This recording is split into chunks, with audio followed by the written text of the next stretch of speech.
major signs which are connected to one another. As the Prophet ﷺ says in another hadith, that are like beads in a string or a necklace. If you cut it, all the beads will start falling one after the other, and that's how the 10 major signs will occur. The moment one of them will occur, then the others and the other ones will follow. Hudhayfa narrated that once the Prophet ﷺ came to us while we were talking about the signs of the Day of Judgment. He told us the Day of Judgment shall not occur until you see 10 signs before it.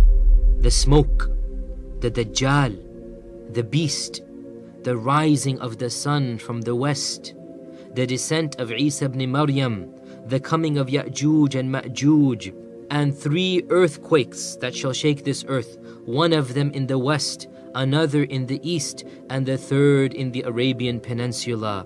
And the 10th of them, the final one of these signs, is a fire that shall appear from Yemen, and it shall gather people or force them to go towards their place of resurrection, meaning towards the actual location where the Day of Judgment shall occur. This is a hadith narrated in the Sahih of Imam Muslim. Akhirul Zaman is the most dangerous time of all to live. It is the age in which mankind would be tested with the greatest of all tests and trials. Not even the companions of the Prophet ﷺ would have experienced such tests and trials. And so if you're living in Akhirul Zaman and you're seeing the tall buildings going up before your very eyes, and you do not wake up to understand the tests and trials which are the greatest of all, then you deserve the fate which surely awaits you. The major signs, the Prophet ﷺ described it as a cable with beads. If you cut it, what happens? All the beads fall, but they're all linked to one another. So if one comes, the other follows. Ibn Hajar writes, discussing the order of these events, it appears from combining all of the narrations that the coming of the Dajjal shall be the first of the major signs that shall signal the changes of the lower world, meaning the earth, and that this shall conclude by the death of Isa ibn Maryam, and that the rising of the sun from the west shall be the first of the major signs that shall signal the changes of the higher world, meaning the skies, and this shall conclude by the actual Day of Judgment. And perhaps the coming of the beast shall be on that very day that the sun shall rise from the west. For the rising of the sun from the west shall signal the closure of the door of repentance. Therefore, after this, the beast shall appear and differentiate the believer from the kafir. And this is the perfect conclusion of closing the door of repentance. And the first of the major signs that shall signal the actual commencement of the Day of Judgment will be the fire that gathers people together. End quote. All of these 10 major signs shall occur one after the other in the space of a very short time. For as soon as Dajjal appears within the space of, as the Prophet ﷺ told us, 40 days, the first day of which is like a year, the second day which is like a month, the third day of which is like a week, Isa ibn Maryam will come down and he shall kill the Dajjal, and the rest of the signs will follow one after that.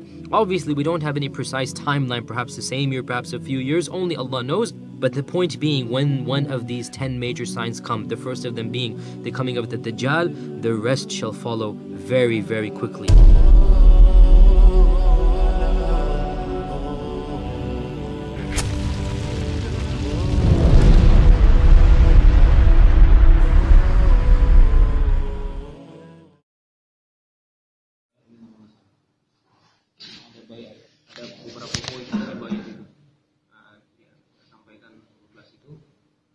Informasi ini dulu pernah kami sampaikan tahun 2013 juga. Informasi itu apa Bapak-bapak yang mulia? Informasinya adalah jadi Nabi SAW dalam satu hadis beritahu bahwa umat Islam ini akan melewati 5 zaman.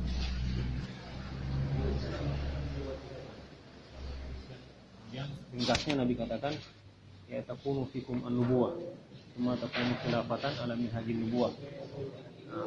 umat Islam ini akan melewati 5 masa. Yang pertama adalah zaman di mana Nabi masih hidup. Kemudian kata Nabi, "Tsumma takunu khilafatan ala minhajin nubuwah." Datang satu zaman di mana suasana kehidupan, ya, seluruh aspek-aspek kehidupan, pemerintahan, pendidikan, sosial, budaya, dan seluruh aspek itu mengikuti sunnah Nabi. Nah, itulah masanya 4 Khalifah Ar-Rasyidin, Khulafa Ar-Rasyidin, Abu Bakar, Umar, Utsman, dan Ali. Nah, ini yang Nabi maksud, "Khairul quruni qarni, tsumma alladhi yalunahu, tsumma alladhi yalunahu." Nah, setelah itu kata Nabi, "Tsumma takunu mulkan adan." Datang zaman pemimpin kerajaan, raja-raja yang menggigit. Nah, zaman ketiga ini sudah mulai melenceng dari sunnah Nabi. Sudah mulai melenceng. Sunnahnya pemimpin ini diangkat melalui musyawarah. Ya, tetapi di zaman ketiga ini nggak ada lagi sistem musyawarah, tapi sistem turun-temurun. Ya, dinasti. Nah, tapi kata Nabi, mulkan adan. Ulama menafsirkan makna adan ini adalah agama masih diamalkan dengan baik. Ya, agama masih diamalkan dengan baik.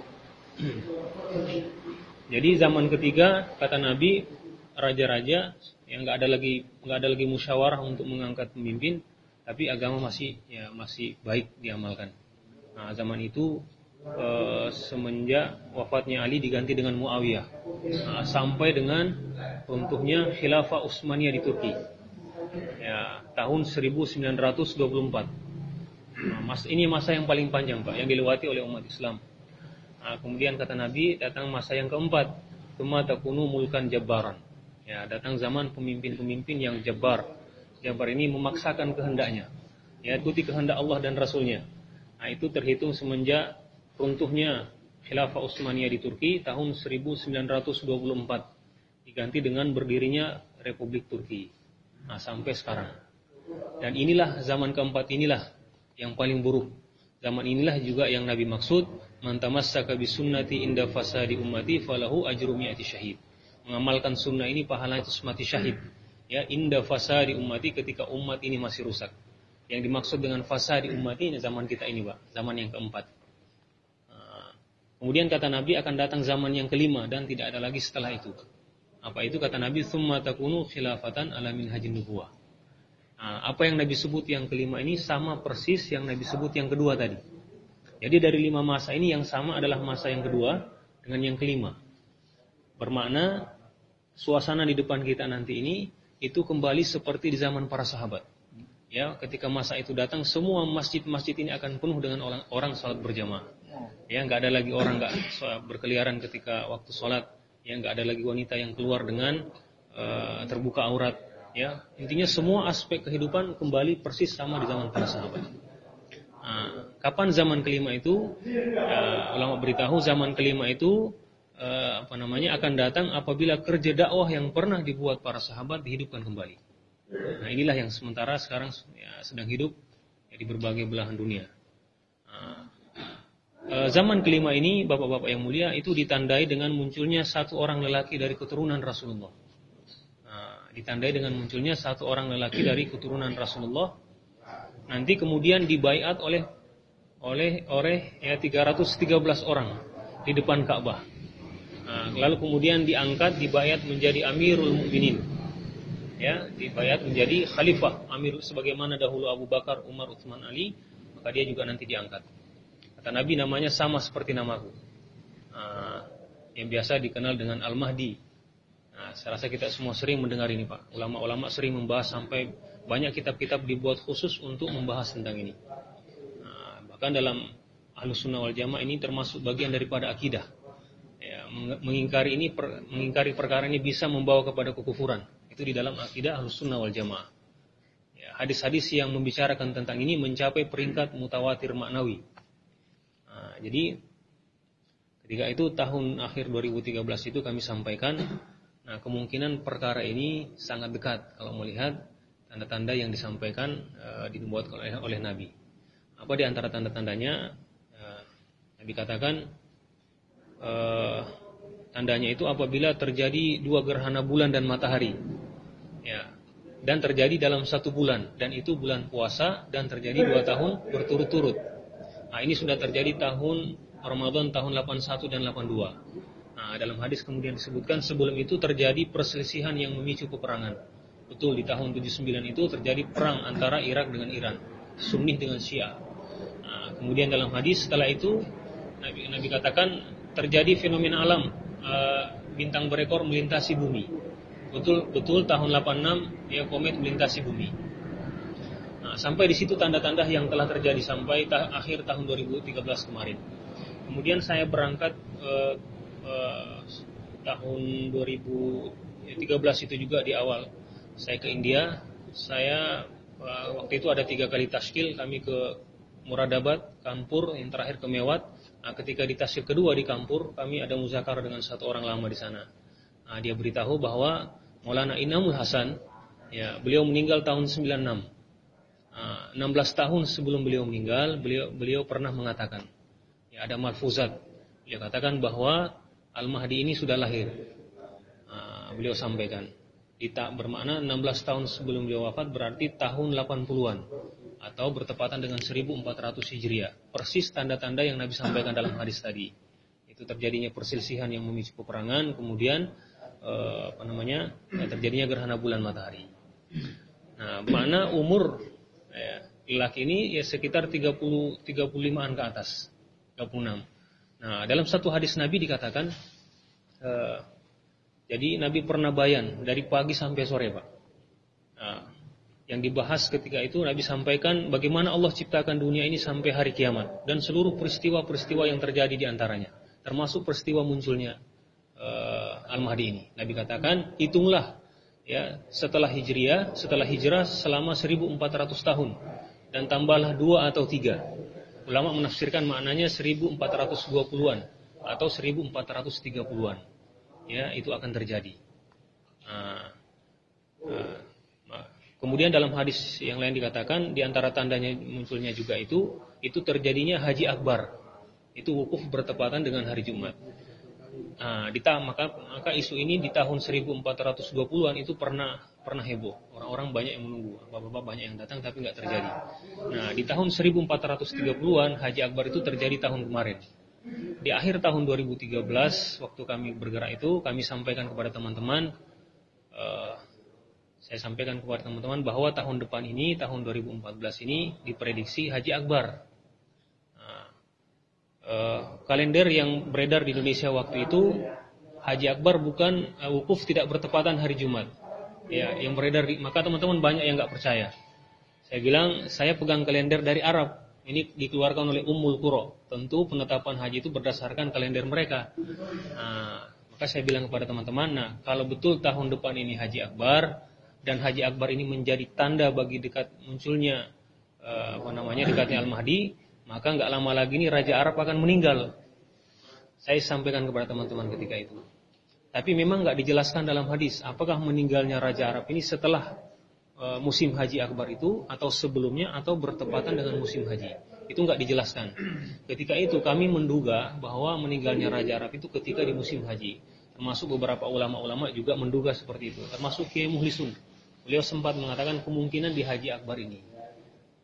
Maka waktu alhamdulillah kami juga berangkat kemarin tapi tidak terjadi. Saya sampaikan sama teman-teman bahwa memang kalau betul tahun haji akbar ini terjadi, maka di dalam musim haji ini Raja Abdullah akan meninggal. Nah, tapi ternyata tidak. Tapi 3 bulan setelahnya baru terjadi kemarin. Nah, jadi Bapak-bapak yang mulia, kalau tanda ini sudah terjadi maka 90% perkara ini akan terjadi, Pak. Ya, tadi hadis-hadis itu kemudian terjadinya haji akbar itu semua disebutkan dalam hadis. Kemudian meninggalnya Raja Abdullah. Nah, itu disebutkan dalam hadis bahwa akan meninggal satu orang khalifah raja, lalu kemudian 3 putranya ini akan berebut kekuasaan. Tapi nggak satu pun yang berhasil menguasai Ka'bah, kata Nabi. Lalu datanglah sekelompok manusia yang membawa bendera-bendera hitam.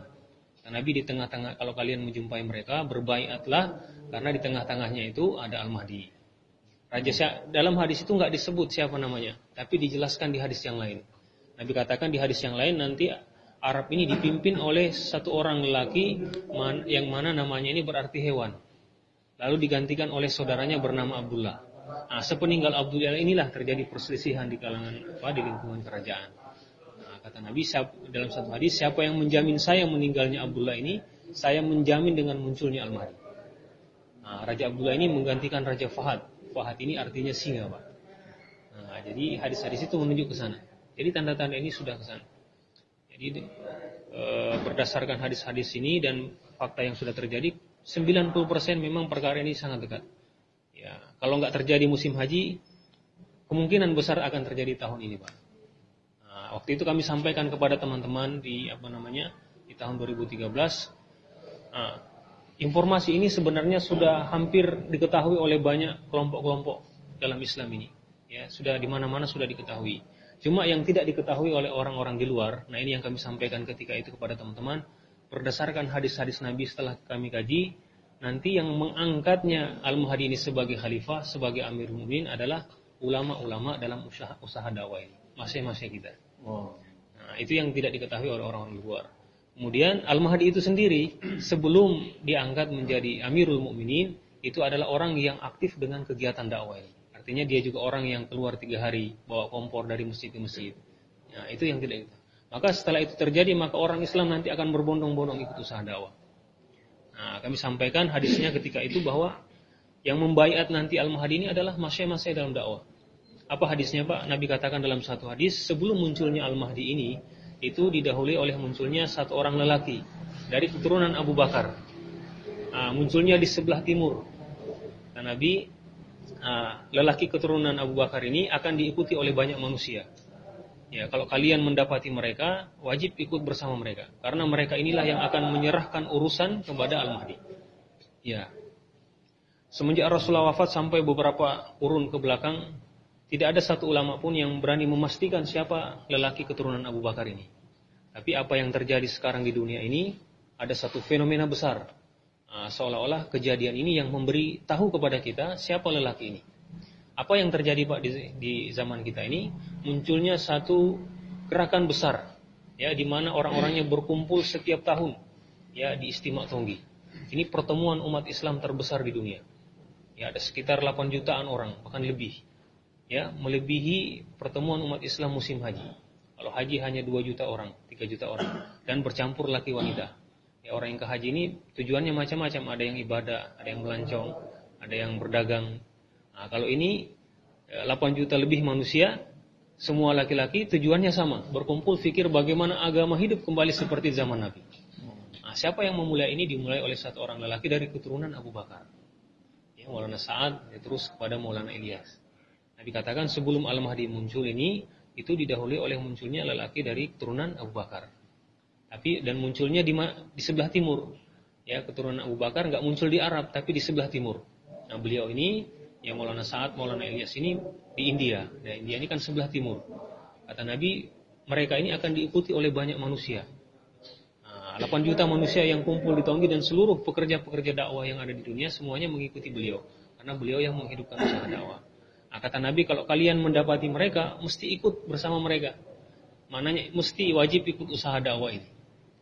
Nah, kenapa kata Nabi? Mereka itulah nanti yang akan menyerahkan urusan. Bahasanya begitu, Pak, dalam hadis, menyerahkan urusan. Nah, setelah kita kaji, hadis inilah menunjukkan bahwa masa kita inilah yang akan membaiat nanti Al-Mahdi. Nah, jadi ketika Al-Mahdi muncul di depan Ka'bah, yaitu itu akan dibaiat oleh ulama-ulama. Ya, diangkat menjadi Amirul Mukminin. Jadi ketika Al-Mahdi muncul dibaiat menjadi Amirul Mukminin. Nah, kata Amir ini itu berasal dari kata Amrun, yang berarti urusan. Hadis tadi mengatakan lelaki keturunan Abu Bakar inilah yang akan menyerahkan urusan. Nah, jadi Amir itu, Amirul Mukminin, kata Amir itu berasal dari kata Amrun, yang artinya urusan. Nah, bermakna lelaki keturunan Abu Bakar inilah yang nanti akan mengangkatnya menjadi Amirul Mukminin. Kalau Amrun itu artinya urusan, kalau Amir itu artinya orang yang diserahi tanggung jawab untuk mengurusi urusan umat. Nah, jadi maka saya bilang ketika itu saya sampaikan nanti akan ada baiat. Teman-teman banyak yang nggak merespon dengan negatif. Berita ini sempat heboh juga sampai tersebar ke ke Huzeron, ya, sampai ke Temboro, sampai ke Syuro-Syuro juga. Saya sampai dapat SMS waktu itu tapi saya nggak tahu namanya. Dia sempat menegur saya. Dia katakan bahwa kita belum ada arahan untuk bayat-bayat dari Maulana Sa'ad. Ya, dan memang saya nggak pernah menyampaikan ketika itu bahwa saya hanya menginformasikan nanti ke depan ini akan ada baiat. Nah sekarang baru terbukti Pak, teman-teman yang baru pulang dari IPB beri kabar, semua ahbab-ahbab yang datang ke sana mulai dibaiat oleh Maulana Sa'ad. Syuro-syuro pun kemarin juga beritahu Ki Mansur di Kebun Jeruk, ini barusan dibaiat oleh Maulana Sa'ad. Jadi sekarang hidup lagi sunnah ini setelah 20 tahun dibuat oleh Maulana Inam Hasan. Nah, terhenti dan sekarang dihidupkan kembali. Nah ini juga menjadi tanda dekatnya perkara ini. Nah, jadi maka saya sampaikan juga kepada teman-teman ketika 2013, kalau betul terjadi nanti ini, ya kalau nggak musim haji kemarin tahun ini, maka ketika dia muncul, maka orang pasti akan bertanya-tanya, Pak, dari mana Al-Mahdi ini orangnya nih? Ya, karena kan kelompok-kelompok dalam Islam ini banyak sekarang, Pak ya. Pasti orang akan bertanya-tanya dan pasti akan ketahuan dia datang dari usaha dakwah ini. Pasti akan ketahuan. Maka setelah itu ketahuan, otomatis usaha ini akan di blacklist, Pak. Otomatis usaha ini nggak bisa bergerak leluasa lagi, maka orang-orang nggak mungkin berangkat lagi ke India. Nah sekarang sudah Maulana Sa'ad sudah beritahu Maulana Sa'ad bahwa ya kemungkinan ini istimewa yang terakhir, dan beritahu kepada teman-teman yang belum berangkat ke IPB untuk berangkat tahun ini. Ya kemungkinan tahun depan nggak bisa berangkat lagi. Nah, jadi hadis tadi beritahu bahwa yang membaiat Al-Mahdi itu adalah masih dalam dakwah. Nah, kemudian Al-Mahdi itu sendiri adalah orang yang aktif dengan kerja dakwah. Ya, logikanya gini, Pak. Ya, logikanya seperti ini. Kalau Al-Mahdi ini ya yang membaiatnya adalah masih dalam dakwah. Ya, ulama-ulama dalam dakwah yang melantiknya menjadi Amirul Mukminin. Tentu nggak masuk akal yang diangkat ini orang-orang Salafi. Gitu, Pak ya. Kalau yang mengangkat Al-Mahdi ini sebagai amir adalah masih dalam dakwah, nggak mungkin Al-Mahdi ini datang dari Salafi. Ya, atau dari mana-mana ini misalnya. Ya, tentu mesti dari orang yang ada risau dengan agama, usaha dakwah ini. Itu secara logikanya. Dan memang secara hadis Nabi memang juga menunjuk ke usaha dakwah. Ini 2 tahun 2013 sudah kami sampaikan kepada teman-teman. Ya, apa hadisnya? Nabi katakan, Allah islah Al-Mahdi ini dalam satu malam. Allah mengislah Al-Mahdi dalam satu malam. Nabi menyebut kata islah, Pak. Dalam agama ini enggak ada yang dimaksud dengan islah kecuali usaha iman. Ya, dan dari seluruh macam-macam gerak sekarang ini yang bentuknya usaha iman hanya usaha jaulah, ini usaha dari masjid ke masjid. Karena Allah katakan innama ya'muru masajidallah. Sesungguhnya orang iman itu orang-orang yang menghidupkan masjid. Dan tidak ada sekarang gerak ini ya di hari ini yang merupakan gerak menghidupkan masjid kecuali usaha jaulah ini. Dan islah itu adalah usaha menghidupkan masjid. Ya, usaha iman. Ya, apa buktinya Bapak yang mulia? Imam Malik katakan ya la yuslah akhiru hadhil ummah. Sesungguhnya generasi akhir dari umat Nabi ini enggak bisa diislah kecuali dengan cara yang mengislah para sahabat. Disebut kata islah. Apa yang mengislah para sahabat dari orang-orang jahiliyah menjadi orang-orang yang diridhai oleh Allah? Abdullah ibnu Umar dalam satu hadis mengatakan, nahnu qaumun ta'allamnal iman. Kami di zaman Nabi ini adalah orang-orang yang diperbaiki ya dengan cara usaha iman. Kami orang yang belajar iman dahulu baru belajar Al-Qur'an. Nah, Nabi juga katakan awalu islahi hadzil ummah. Awal islahnya umat ini adalah iman yakin. Jadi islah itu usaha iman. Allah juga katakan ya ayyuhallazina amanu taqullaha wa qulu qawlan sadida. Wahai orang iman, dakwahkan kalimat la ilaha illallah, Allah akan islah kalian.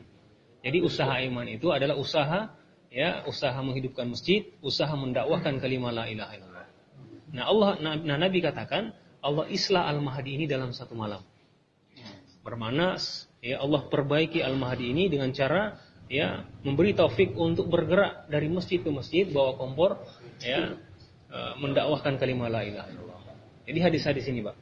Nah, sekarang ini impor karguzarinya ya, ini informasi dari teman-teman yang baru pulang. Teman-teman yang baru pulang itu ngasih tahu bahwasanya Maulana Sa'ad juga sekarang hampir di tiap bayan subuh itu sudah membicarakan Al-Mahdi ini. Tapi di akhir-akhir itu arahnya mengajak orang-orang untuk segera berangkat ke India, Pakistan, Bangladesh. Nah, dan beberapa karguzari juga di istimewa beberapa tahun yang kemarin di hadapan jamaah Arab, Maulana Sa'ad sudah menyampaikan bahwa enggak lama lagi ini markas ini akan pindah ke Madinah dan mohon diharapkan nanti ya kami yang di India ini tidak dilupakan. Nah, itu sudah ada isyarat-isyarat ke sana, Pak. Maka teman-teman yang belum berangkat itu untuk segera. Nah, jadi apa kaitannya pentingnya berangkat ke India Pakistan nih, Pak? Ya dengan keadaan dunia sekarang ini. Jadi sebenarnya keadaan dunia sekarang ini isyaratnya banyak terdapat dalam surah Al-Kahfi. Ya. Jadi kejadian peristiwa yang ada di dunia sekarang ini itu banyak diisyaratkan dalam surah Al-Kahfi. Jadi dalam satu hadis Nabi beritahu bahwa nanti di hari kiamat Allah akan perintahkan Nabi Adam untuk mengeluarkan 999 orang dari setiap 1000 orang. Akan dicampakkan ke dalam neraka, hanya satu yang masuk surga. Jadi 1 banding 999. Sahabat ketakutan tanya kepada Nabi, siapa mereka yang 999? Siapa yang satu? Nabi katakan 999 itu dari kalangan Ya'juj wa Ma'juj. Satu dari kalangan kalian yang betul-betul mengikuti sunnah Nabi. Jadi umat Nabi ke belakang ini, hanya umat manusia ini akan terbagi dalam 2 kelompok saja. Pengikutnya Rasulullah dengan pengikutnya Ya'juj wa Ma'juj. Ya, orang yang mengikuti sunnah, kalau nggak mengikuti sunnah, masuk pengikutnya Ya'juj wa Ma'juj, termasuk dalam 999 yang akan dicampakkan ke dalam neraka. Jadi hadis ini beritahu ketika Ya'juj Ma'juj ini keluar akan membentuk satu masyarakat dunia, Pak. Masyarakat Ya'juj Ma'juj ini munculnya di sebelah barat, tapi berkuasa sampai ke timur. Ya, makanannya yang dimakan di barat juga dimakan di timur. Pakaiannya di barat juga dipakai di timur. Hiburan-hiburan mereka juga jadi hiburan orang-orang timur. Sekarang ini kita sudah lihat Pak. Maka dia meski orang Islam, meski orang Kristen, Hindu, Buddha, kalau gaya hidupnya sudah ikut-ikut mereka, maka masuk dalam masyarakat Ya'juj wa Ma'juj. Siapa yang dimaksud mereka ini, Pak? Jadi dalam satu ayat dalam Al-Quran, surah Al-Anbiya, Allah katakan, wa haramun ala qaryatin ahlaknaha annahum la yarji'un. Allah bercerita bahwa ada satu kampung yang kami hancurkan, kata Allah, penduduknya ini lalu kemudian terusir keluar, terpencar seluruh dunia. Kata Allah, haram mereka ini enggak kembali, harus kembali ke tempatnya. Kalau mereka mesti kembali, kata Allah, hatta iza futihat Ya'juj wa Ma'juj, apabila tembok yang menghalangi Ya'juj Ma'juj itu sudah dibuka. Cerita Ya'juj Ma'juj ini ada dalam surah Al-Kahfi. Allah sandingkan bersama cerita Zulkarnain. Zulkarnain ini satu orang raja yang taat, ya, dititipkan, diamanahkan kekuasaan oleh Allah, hampir menguasai seluruh dunia, Pak. Diceritakan dalam surah Al-Kahfi, dia berjalan ke ujung timur dan ke ujung barat. Berjumpa dengan suatu kaum ini mengadu kepada Zulkarnain, wahai Zulkarnain, kami diganggu oleh bangsa Ya'juj Ma'juj. Maka Allah ilhamkan kepada Zulkarnain untuk membangun tembok yang tinggi. Kemudian Zulkarnain katakan nanti di akhir zaman, ya, bangsa ini akan keluar. Cerita ini ada dalam surah Al-Kahfi. Jadi Bapak-bapak yang mulia, di zaman Nabi pernah bermimpi. Nabi tidur di salah satu rumah istri beliau bernama Zainab. Nabi tidur siang, tiba-tiba terbangun, wajahnya memerah. Nabi katakan, wailul lil Arab, celaka orang-orang Arab. Sesungguhnya tembok yang menghalangi Ya'juj Ma'juj ini sudah hancur, tapi baru sebesar ini, kata Nabi. Lalu kemudian di zaman Khalifah Utsman mengirim satu rombongan untuk mencari di mana tembok ini. Setelah rombongan ini pergi, kembali kepada Khalifah Utsman, beri Karguzari, mereka katakan, tembok ini sudah hancur menjadi puing-puing. Jadi sudah keluar semenjak zaman Khalifah Utsman. Negeri mana, Pak, yang dimaksud tadi oleh Allah, negeri yang dihancurkan? Wa haramun ala qaryatin ahlaknaha annahum la yarji'un. Kata Allah, haram atas negeri yang sudah kami hancurkan ini, penduduknya terusir keluar, mereka enggak kembali lagi. Negeri yang dimaksud adalah Baitul Maqdis, tanah suci, tanah tempatnya Bani Israel. Jadi Baitul Maqdis ini adalah tanah yang suci. Ya, memang Allah katakan al-ardul muqaddasah, Allah sebutkan di dalam Al-Qur'an. Dan memang tanah itu Allah janjikan untuk Bani Israel, untuk orang-orang Yahudi. Allah katakan, udkhulul ardal muqaddasata allati kataballahu lakum. Wahai Bani Israel, masuklah kalian ke dalam tanah suci yang Allah janjikan. Jadi memang tanah itu dihadiahkan kepada mereka, tapi syaratnya mereka harus beriman kepada Allah. Kalau mereka enggak taat pada Allah, mereka enggak boleh tinggal, Allah akan keluarkan mereka dengan caranya Allah. Puncak ketaatan Bani Israel ini itu di zaman Nabi Sulaiman, Pak. Mereka orang-orang yang tidak mempersekutukan Allah. Mereka sholat, mereka puasa, mereka berzakat, ya. Dan Allah berikan kepada Nabi Sulaiman kerajaan yang tidak pernah ada seperti itu sebelum dan setelahnya. Ya, bukan hanya manusia ditundukkan, tapi juga jin, angin-angin, hewan-hewan tunduk kepada Nabi Sulaiman. Sepeninggal Nabi Sulaiman wafat, diganti dengan putranya. Ini Bani Israel mulai melenceng, Pak. Mulai menghalalkan yang haram, mengharamkan yang halal. Di antara dosa yang paling Allah nggak suka yang dibuat Bani Israel ini adalah menghalalkan riba. Ini dosa yang paling Allah nggak suka. Kata Nabi, riba ini tingkatan dosanya ada 70. Yang paling rendah dosa riba itu seperti orang yang berzina dengan ibunya sendiri. Itu yang paling rendah, Pak. Yang paling tinggi, kata Nabi, dosanya sama seperti dosa orang yang merusak kehormatan orang Islam. Makanya dalam usaha ini kita diajarkan ikram. Karena Begitu mulianya orang-orang yang di hatinya ada kalimat la ilaha illallah. Nah, jadi Bani Israel ini telah mulai melenceng, ya, menghalalkan yang diharamkan Allah. Maka mereka nggak layak lagi tinggal di Baitul Maqdis ini. Maka Allah usir mereka. Bagaimana cara Allah mengusir mereka? Dengan izin Allah datang satu bangsa dari Assyria. Itu bangsa Assyria itu ketika itu adalah bangsa penyembah bintang-bintang dan matahari.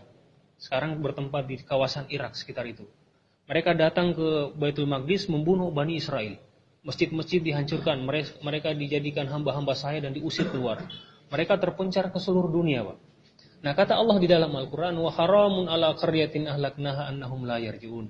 Haram atas negeri yang sudah kami hancurkan ini, penduduknya terusir keluar, mereka enggak kembali lagi. Haram mereka enggak kembali, maknanya wajib mereka kembali lagi ke Baitul Maqdis. Kapan mereka kembali? Kata Allah, hatta iza futihat Ya'juj wa Ma'juj. Apabila tembok yang menghalangi Ya'juj Ma'juj itu sudah dibuka. Nah, sekarang kalau kita lihat beritanya, Pak, Bani Israel sudah pada kembali. Semenjak tahun 1900-an itu sudah kembali mereka. Dan berdirinya negara Israel itu pada tahun 1948 itu simbol resminya kembalinya orang-orang Yahudi dari seluruh dunia. Itu simbol resminya mereka kembali. Kata Allah mereka nggak boleh kembali sebelum keluar Ya'juj Ma'juj. Nah, berarti Ya'juj Ma'juj dulu keluar baru mereka kembali. Bermakna Ya'juj Ma'juj ini sudah ada di sekitar kita. Nah, Ya'juj Ma'juj ini merupakan satu dari 10 tanda-tanda besar kiamat. Jadi satu ketika para sahabat kumpul-kumpul muzakarah, ya, maka Nabi datang tanya kepada sahabat, apa yang kalian bincangkan? Sahabat katakan, kami sedang berbincang tentang hari kiamat. Nabi katakan, ketahuilah hari kiamat itu enggak terjadi sehingga 10 tanda besar ini keluar. Ada tanda-tanda kecil, ada tanda besar. Tanda besar itu keluar setelah seluruh tanda-tanda kecil. Nah, di antara tanda besarnya itu kata Nabi ada keluarnya Ya'juj wa Ma'juj. Jadi sekarang ini satu dari 10 tanda besar kiamat sudah ada di sekitar kita, tapi umat Islam enggak sadar, Pak. Mereka menyangka bahwa hari kiamat ini masih jauh. Itu saja sudah cukup merusak iman orang Islam. Ya, di zaman Nabi pernah naik ke atas mimbar. Enggak seperti biasa Nabi kalau berbicara dengan nada rendah, ketika itu Nabi berbicara agak tinggi sekali, seperti mau mimpin orang perang. Wajah Rasulullah memerah. Nabi katakan, jauh. Apalagi Ya'juj Ma'juj ini sudah keluar. Nah, hari ini umat Islam menyangka dunia ini masih jauh sekali. Nah, jadi Bapak-bapak yang mulia, Ya'juj Ma'juj ini cerita ini ada dalam surah Al-Kahfi. Nah, Allah sandingkan cerita surah Ya'juj Ma'juj ini bersama dengan cerita Zulkarnain. Sekarang pertanyaannya, Pak, kenapa Allah mengatakan kembalinya Bani Israel ini menunggu Ya'juj Ma'juj dikeluarkan? Kata Allah, wa haramun ala qaryatin ahlaknaha annahum la yarji'un. Haram atas negeri yang sudah kami hancurkan, Baitul Maqdis ini penduduknya terusir keluar, mereka enggak kembali. Apabila mereka kembali setelah Ya'juj Ma'juj dikeluarkan. Kenapa kembalinya orang-orang Yahudi ke Israel ini mesti menunggu keluarnya Ya'juj Ma'juj? Sebenarnya Allah Subhanahu wa taala mau beritahu secara tersirat karena yang membawa Bani Israel orang Yahudi kembali itu adalah bangsa Ya'juj Ma'juj. Mereka itulah yang akan membawanya kembali. Nah, kalau kita lihat sejarah, Pak, kembalinya orang-orang Yahudi ini ketika Inggris memerintah dunia, menguasai dunia selama 1000 tahun. Jadi mereka itulah yang dimaksud dengan bangsa Ya'juj Ma'juj. Orang-orang Yahudi Eropa dan Amerika. Nah, kata Nabi tadi dalam hadis itu, ketika dia keluar, dia akan membentuk satu masyarakat dunia, Pak. Makanan yang mereka makan di barat juga dimakan di timur. Pakaian mereka di barat, pakaian di timur sama. Sekarang kita menyaksikan, ya, kemana-mana negeri di belahan dunia ini pakaiannya orang sama, Pak. Ya, pakai jeans, pakai t-shirt, Pak. Makanan barat juga didapat di timur. Bahasanya juga sama. Menjadi bahasa dunia, bahasa Inggris. Itu Nabi sudah beritahu. Maka meski dia orang Islam, kalau gaya hidupnya sama seperti mereka, masuk dalam masyarakat Ya'juj Ma'juj. Jadi, di dalam surah Al-Kahfi ini, Pak, ya, itu ada cerita Zulkarnain. Zulkarnain ini ketika itu menguasai seluruh dunia. Tapi dia menggunakan kekuasaannya ini berlandaskan ketaatan kepada Allah. Nah, seolah-olah Allah Subhanahu wa taala secara tersirat memberitahu kepada kita melalui surah Al-Kahfi, ketika Ya'juj Ma'juj ini keluar, nanti dia juga akan menguasai dunia seperti Zulkarnain. Menguasai seluruh dunia. Tapi berbeda dengan Zulkarnain, kalau Zulkarnain menggunakan kekuasaan yang diamanahkan itu berlandaskan ketaatan kepada Allah, tapi Ya'juj Ma'juj ini menggunakan kekuasaannya berlandaskan kekufuran kepada Allah. Nah, inilah zamannya dia memerintah dunia, menguasai dunia. Nah, cerita Ya'juj Ma'juj ini ada dalam surah Al-Kahfi. Ya, begitu juga Zulkarnain. Al-Kahfi itu sendiri berarti gua, bercerita tentang 7 orang pemuda yang bersembunyi menyelamatkan iman. Bermakna secara tersirat Allah mau beritahu melalui surah Al-Kahfi ketika Ya'juj Ma'juj ini memerintah dunia. Zaman kita ini, Pak, maka orang-orang Islam imannya terancam. Mereka mesti selamatkan imannya seperti Ashabul Kahfi menyelamatkan iman. Zaman inilah kata Nabi, dalam tafsir Ibnu Katsir dikatakan fitnah Ya'juj Ma'juj ini sama dengan fitnah Dajjal. Dan kata Nabi nggak ada fitnah yang lebih besar semenjak zaman Nabi Adam sampai hari kiamat melebihi besarnya fitnah Dajjal.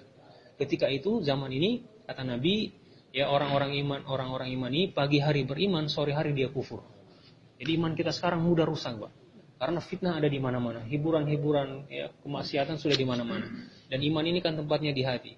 Setiap berbuat satu maksiat muncul bintik hitam di hati kita. Sekarang ini kita keluar masjid, kemana mata kita memandang pasti maksiat, Pak. Jadi kalau hati kita nggak ada iman, gelap hati kita. Nah kalau kita mati itulah kata Nabi, pagi hari dia beriman, sore hari dia bisa kufur. Kalau hati kita tidak menafikan kemaksiatan ini, ridho dengan seluruh kemaksiatan ini, maka kita kufur, Pak. Bisa rusak iman kita. Nah, jadi Bapak-Bapak yang mulia, orang yang hidup di zaman ini imannya terancam. Pagi hari dia beriman, sore bisa kufur. Maka orang yang hidup di zaman ini, di zaman Ya'juj wa Ma'juj ini, Allah perintahkan untuk menyelamatkan iman seperti Ashabul Kahfi. Nah, kalau Ashabul Kahfi bersembunyi menyelamatkan iman melalui bersembunyi di dalam gua, di mana kita mesti bersembunyi? Nah, di masjid. Allah katakan innama ya'muru masajid Allah. Orang iman itu adalah orang yang menghidupkan masjid. Nah, jadi sekarang kita saksikan Pak, orang-orang dibentuk rombongan-rombongan bergerak dari masjid ke masjid untuk usaha iman, menyelamatkan iman. Nah, atas ini Nabi beritahu 1400 tahun yang lalu, sayati 'alan nasi zamanun. Ya, akan datang atas manusia suatu zaman orang Islam ini enggak bakal selamat illa man farra bidinihi, kecuali mereka yang bergerak bawa agamanya berpindah-pindah dari kampung ke kampung, min sahikin ila sahikin, dari lembah ke lembah, dari masjid ke masjid. Nah, jadi keadaan zaman ini ada Allah isyaratkan melalui surah Al-Kahfi. Jadi Bapak-Bapak yang mulia, Ashabul Kahfi ini bersembunyi selama 309 tahun, Pak. 309 tahun. Dan Al-Mahdi pemimpin yang akan muncul nanti ini muncul ketika Ya'juj wa Ma'juj ini memerintah dunia. Dan dia Al-Mahdi ini adalah orang yang muncul dari orang-orang yang bersembunyi menyelamatkan iman dari masjid ke masjid. Nah, dia akan datang dari usaha dakwah ini. Kalau Al-Mahdi, kalau Ashabul Kahfi bersembunyi 309 tahun, maka Al-Mahdi disembunyikan oleh Allah selama 3 tahun 9 bulan. Di bulan ke-10 Allah nampakkan dia dan dibayat oleh para ulama-ulama di depan Ka'bah menjadi Amirul Mukminin. Nah, kalau kita lihat bulan Oktober ini Pak ya, bulan 10 itu bertepatan dengan Muharram. Nah, memang ada riwayat, tapi riwayat ini enggak masyhur. Kemunculan Al-Mahdi di depan Ka'bah itu dibayat itu ketika tanggal 10 Muharram. Bertepatan dengan bulan Oktober bulan 10. Ya, dia dinampakkan dizahirkan setelah dia disembunyikan oleh Allah. Nah, Ashabul Kahfi bersembunyi 309 tahun. Ya, berarti dia 309 tahun. Nah, Al-Mahdi ini disembunyikan oleh Allah 3 tahun 9 bulan. Di bulan ke-10 dia dimunculkan, dizahirkan oleh Allah dan dibayat oleh para ulama. Nah, jadi Bapak yang mulia, sekarang ini zamannya ya fitnah Ya'juj wa Ma'juj. Kata Nabi, fitnah Ya'juj Ma'juj sama dengan fitnah Dajjal. Nah, kalau Ya'juj Ma'juj ini adalah manusia-manusia yang merusak, tabiat mereka merusak. Kalau Dajjal ini dari bangsa iblis, fikirnya dari iblis, tapi praktek lapangannya nanti itu dibuat oleh bangsa Ya'juj. Nah, mengenai perkara Dajjal ini, di zaman Nabi ada seorang sahabat bernama Tamim Dari bersama 40 orang melakukan perjalanan perahu. Kemudian terdampar di satu pulau. Ya, Tamim Dari bertemu dengan Dajjal. Nah, ketika ada dialog dengan Dajjal, kemudian Tamim Dari kembali ke Madinah. Sampai di Madinah, Tamim Dari melihat cerita Dajjal ini sudah tersebar di Madinah, yang cerita Rasulullah SAW. Maka Tamim Dari heran, saya yang bertemu langsung kok cerita ini sudah diketahui oleh orang-orang di Madinah. Maka Tamim Dari masuk Islam. Jadi Bapak, satu ulama mengkaji di manakah pulau tempat terdamparnya Tamim Dari ini. Dikatakan ada 2 pulau kemungkinan tempatnya terdampar pulau ini, Pak. Tapi dari 2 pulau ini yang paling besar kemungkinannya itu adalah Pulau Inggris, Pulau Britania, Pulau Inggris. Nah, memang Inggris ini pulau satu kepulauan. Dikatakan bahwa di pulau inilah Dajjal berada dan disembah-sembah oleh satu kelompok elit tertentu di sana. Kemudian iblis ajarkan, Dajjal ini ajarkan kepada mereka bagaimana cara menguasai dunia. Nah, kata Nabi, Dajjal ini ketika lepas dari ikatannya itu akan hidup selama 40 hari. Hari pertama kata Nabi sama dengan setahun, hari kedua sama dengan seminggu, sebulan, hari ketiga sama dengan seminggu. Hari keempat sampai hari ke-40 sama dengan hari-hari kalian. Ya, berarti dimensi waktu Dajjal dengan manusia ini berbeda, bermakna dia bukan manusia. Tapi di hari keempatnya kata Nabi harinya sama dengan kalian, bermakna Dajjal akan masuk ke dimensi waktu manusia. Dia akan berwujud sebagai manusia. Tapi nggak lama, hanya 37 hari saja. Nah, kata Nabi hari pertamanya sama dengan setahun. Ulama katakan yang dimaksud satu hari sama dengan setahun itu adalah 1000 tahun. Berdasarkan ayat Al-Quran, ya, satu hari akhir ka alfi sanatin mimma ta'udun sama dengan 1000 hari kalian. Nah, jadi hari pertama Dajjal itu 1000 tahun. Dan dia berada di pulau Inggris, disembah oleh orang-orang di sana. Dan betul sejarah mencatat bahwa Inggris ini memerintah dunia selama 1000 tahun, Pak. Bukan kebetulan.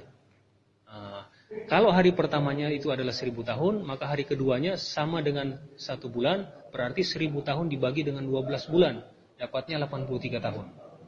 Jadi hari pertama Dajjal 1000 tahun, hari keduanya 83 tahun, hari ketiganya sama dengan seminggu, 83 tahun dibagi dengan 4 minggu, karena dalam 1 bulan ada 4 minggu, berarti dapatnya 21 tahun. Maka ulama katakan hari-hari Dajjal itu 1000 tahun, 83 tahun, 21 tahun, dan 37 hari. Itu hari-hari Dajjal, menurut hitungan manusia. Kok hari-harinya berbeda-beda? Ulama katakan sebab dia berpindah-pindah tempat. Di tempat pertama 1000 tahun, tempat kedua 83 tahun, tempat ketiga 21 tahun. Nah, di tempat pertama adalah di Pulau Inggris. Dan Inggris betul memerintah dunia selama 1000 tahun. Mulai dari tahun 917 sampai 1917. Lantas kemudian Dajjal berpindah ke tempat lain, disembah oleh orang-orang di sana, dan akan memerintah dunia selama 83 tahun. Di manakah dia pindah? Ulama katakan mudah saja. Siapa yang memerintah dunia setelah Inggris? Yang memerintah dunia adalah Amerika. Nah, ulama katakan di sanalah dia berada di Amerika ini. Ya, hari keduanya tadi berdasarkan hadis itu adalah 83 tahun. Betul Amerika juga memerintah 83 tahun, Pak. Semenjak tahun 1917 ditambah 83 sampai tahun 2000. Tahun 2001 Amerika nggak lagi menguasai dunia. Sebab di tahun 2001 itu ya WTC simbol ekonomi Amerika ditabrakkan, dan Pentagon simbol pertahanan Amerika, departemen juga ditabrak. Pertanda ekonomi dan pertahanan Amerika lagi nggak menguasai dunia. Tahun 2001. Bermakna dari tahun 2001 itu Dajjal sudah berpindah ke tempat lain. Nah, di mana dia berpindah? Ulama katakan di Israel. Jadi Israel itu menurut hitungan hadis ini sekarang umurnya cuma sampai 21 tahun.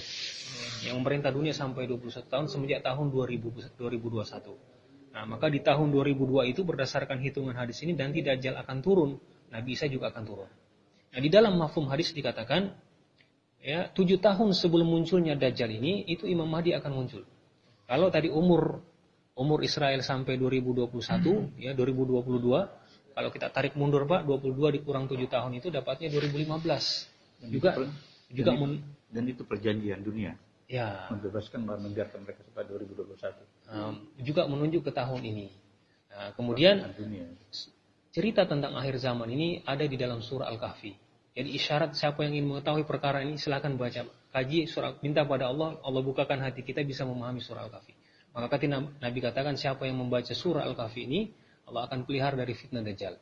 Nah, surah Al-Kahfi ini berada di juz ke-15. Mungkin menunjuk kepada tahun 2015 ini. Ya.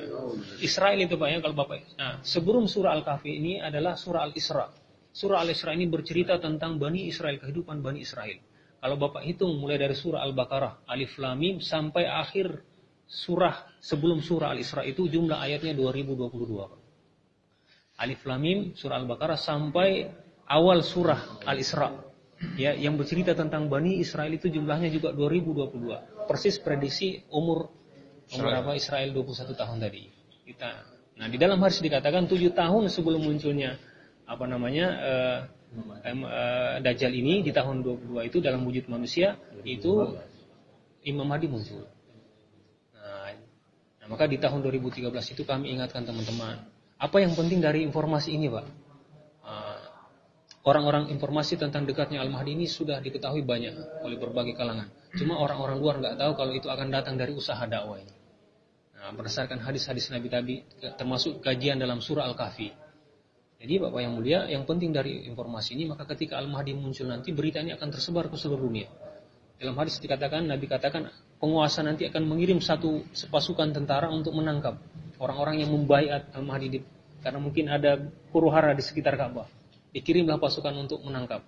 Kata Nabi, Allah akan tenggelamkan seluruh tentara-tentara yang mengejar itu. Kecuali Allah selamatkan satu orang, sengaja Allah selamatkan untuk bercerita dari mulut ke mulut. Maka nanti berita ini tersebar ke seluruh dunia. Kalau tersebar maka akan ketahuan Pak usaha dakwah ini. Nah, karena ketahuan maka usaha dakwah ini nanti akan di blacklist, nggak bisa lagi bergerak kemana-mana. Maka kalau itu terjadi di akhir tahun ini, maka tentu tahun depan nggak bisa lagi berangkat ke IPB. Dan Maulana Sa'ad sudah beritahu kepada kita, ya teman-teman yang belum IPB untuk segera berangkat ini paling lambat tahun ini. Nah, jadi arahnya ke sana Pak, mungkin besar. Jadi ya teman-teman untuk segera. Jadi yang cerita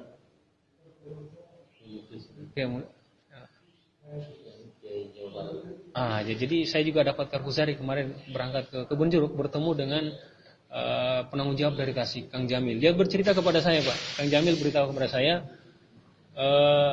ada satu kiai di Jawa bermimpi, tapi dia belum ahbab. Dia katakan dia mimpinya itu berangkat ke India, bertemu dengan Maulana Sa'ad. Mungkin beliau ini sudah dengar tentang usaha dakwah, mendengar tentang Maulana Sa'ad. Dia berangkat ke India, lalu tanya kepada Maulana Sa'ad. Maulana Sa'ad ini Imam Mahdi ya katanya. Nah, Maulana Sa'ad katakan bukan, tapi saya yang akan membayar Imam Mahdi. Nah, sekarang sudah hidup bayat-bayat ini Pak. Itu 2013 kami sudah sampaikan teman-teman akan ada bayat-bayat.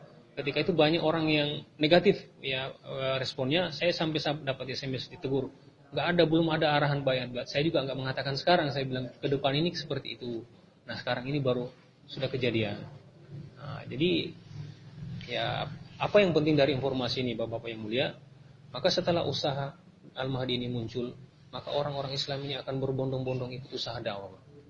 Ya, dan semua program-program dalam usaha dakwah ini akan terus berkembang. Ketika dia muncul nanti, maka orang-orang semua seperti baru bangun dari tidur. Ternyata dunia ini bentar lagi tutup. Maka orang nggak selera lagi dengan dunia. Orang akhirnya semua risau akhirat. Maka semua orang nanti, orang-orang Islam ini akan datang ke markas-markas minta dikeluarkan di jalan Allah. Ya, mereka yang akan minta dikeluarkan Pak. Mereka siap memberikan seluruh hartanya untuk usaha dakwah ini. Bahkan nyawanya siap. Cuma kita ingatkan kepada teman-teman ketika itu bahwa orang-orang yang baru ikut usaha dakwah setelah munculnya Al-Mahdi dengan orang yang ikut sekarang ini derajatnya berbeda. Orang yang ikut sekarang ini berdasarkan mafhum hadis Nabi, kata Nabi, nanti di akhirat derajatnya seperti sahabat-sahabat Nabi yang pertama-tama masuk Islam. Ya, dan pahalanya 100 mati syahid. Ya, setelah Imam Mahdi muncul, pahala 100 mati syahid nggak ada lagi, Pak. Jadi orang yang ikut nanti ini di padang mahsyar nanti tempatnya di kelas VIP bersama para sahabat. Kalau orang yang baru ikut setelah Al-Mahdi muncul, mereka masuk surga juga selamat, tapi tempatnya kelas ekonomi, Pak. Bukankah kata Nabi, "Man tamassaka bi sunnati inda fasari ummati falahu ajrum mi'ati." Pahalanya 100 mati syahid. Nah, kalau Imam Mahdi muncul, Pak, kata Nabi, zamannya khilafah ala minhajin nubuwah. Zamannya kembali seperti zaman para sahabat. Jadi umat nggak rusak lagi, tapi umat semuanya menjadi orang-orang yang taat. Kata Nabi, pahala 100 mati syahid itu inda fasadi ummati, ketika umat masih rusak. Yang dimaksud zaman ini, Pak. Oleh karena itu para ahbab untuk segera sungguh-sungguh pegang kuat-kuat kerja usaha dakwah ini. Ya, setinggi apa derajat kita di surga Bapak yang mulia, itu seberapa dekat hubungan kita dengan usaha dakwah ini. Ya, kalau setengah-setengah hati kita dengan usaha dakwah juga derajatnya di surga rendah, Pak. Oleh karena itu teman-teman ini mau sungguh-sungguh hidupkan iman. Semakin dekat hubungan kita dengan usaha iman, usaha dakwah di zaman ini, seperti itulah tingginya derajat kita nanti ya di surga. Ya, kalau beda satu subhanallah saja, ya surganya bisa beda, Pak. Tahun ini kalau berangkat, tahun depan belum tentu di surga. Insyaallah Pak, jadi kita sama-sama niat berangkat. Ya. Nah, saya juga ingin memberikan informasi kepada teman-teman bahwa kata Nabi, Pak, ya, zaman kelima ini kembali khilafah ala minhaj nubuwah. Maka suasana seluruh aspek kehidupan ini kembali seperti zaman para sahabat. Saya beritahu kepada teman-teman tahun 2013 yang lalu, maka kemungkinan seluruh sistem yang ada di Indonesia nanti akan hancur, Pak. Ya, nggak ada lagi istilah presiden-presiden, MPR, DPR, semuanya akan hancur nanti. Semua sistem kembali seperti zaman para sahabat. Sistem pemerintahan. Bagaimana sistem pemerintahan di zaman sahabat? seluruh umat Islam di dunia dibawahi oleh dipayungi satu pemimpin. Tapi karena dunia begitu luas, maka khalifah ini nanti mengirim amir-amir. Maka nanti Al-Mahdi ini akan mengirim, Indonesia ada amirnya, Malaysia ada amirnya. Dan amir-amir ini nanti dipayungi oleh Al-Mahdi. Jadi pokoknya semua sistem kehidupan nanti kembali. Nah, jadi apa yang penting Bapak yang mulia? Yang penting sekarang ini teman-teman yang belum hidup segera berangkat, Pak. Dan yang belum hidup 5 amal segera hidupkan 5 amal. Itu barangkali Pak informasi. Ya Pak.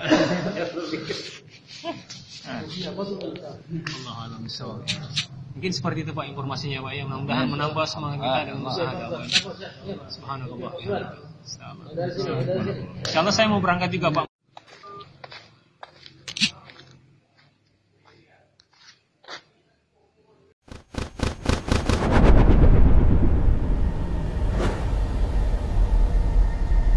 At that moment, brothers and sisters, the judgment starts. And the judgment starts in a majestic scene where the sky rips open and waves of angels come down and stand in a straight line in front of the throne of Allah. Then it rips open again and waves of angels come down and stand in a straight line. 7 lines, one for each sky. The angels of each sky come down from the sky and stand in a line in front of Allah. And we all know this verse, subhanallah. وَجَاءَ رَبُّكَ وَالْمَلَكُ صَفًّا صَفًّا. And Allah and the angels will come in rows. And brothers and sisters, at that moment, the hardest part of the hereafter, the coming of hellfire. Imagine the scene again. The throne, 7 lines of angels. The perimeter is secure. There are angels all around us. No one is going anywhere. All the creation of Allah is in the middle. And Allah calls on hellfire to come. And hellfire, brothers and sisters, is not a pit. It is a roaring, raging beast that is held down by 70,000 chains. Holding each chain is 70,000 angels. وَجَاءَ رَبُّكَ وَالْمَلَكُ صَفًّا صَفًّا وَجِيءَ يَوْمَئِذٍ بِجَهَنَّمَ. And the hellfire will come about. And when the hellfire comes, brothers and sisters, there is no scene more terrifying on the Day of Judgment than that scene. Even the Prophet ﷺ told Umar that, Ya Umar, if you did the deeds of 70 prophets, you would still be afraid at that moment when hellfire comes. And when hellfire comes, brothers and sisters, every creation of Allah, martyrs, prophets, believers, non-believers, they will fall to their knees. وَتَرَى كُلَّ أُمَّةٍ جَاثِيَةٍ. You will see every ummah on their knees. All they are saying is, Oh Allah, protect us. Oh Allah, protect us. And hellfire comes in, raging and roaring. A neck shoots out of hellfire. And just like there are people that go to Jannah without any punishment or any judgment, there are people that will go to hellfire without any judgment. And if hellfire looks at you, then you are one of its inhabitants. So every person, their eyes are to the ground. They're afraid to look up. And all they can hear is the raging and roaring. Brothers and sisters, I want you to listen to this dialogue. I want you to listen to the words of Allah coming down from 7 skies. When He tells us this in the Quran, this is the scene, this is the dialogue. Did I not tell you, O children of Adam, that you should not worship Shaitan? Verily he is an obvious enemy to you, and that you should only worship me. This is the straight path. Allah will tell us this. And indeed, Shaitan has misguided and led astray many of you. Could you not understand this? Could you not realize this? Could you not comprehend this? هذه جهنم. Here is hellfire that I promised you. Here it is. May Allah protect us, brothers and sisters.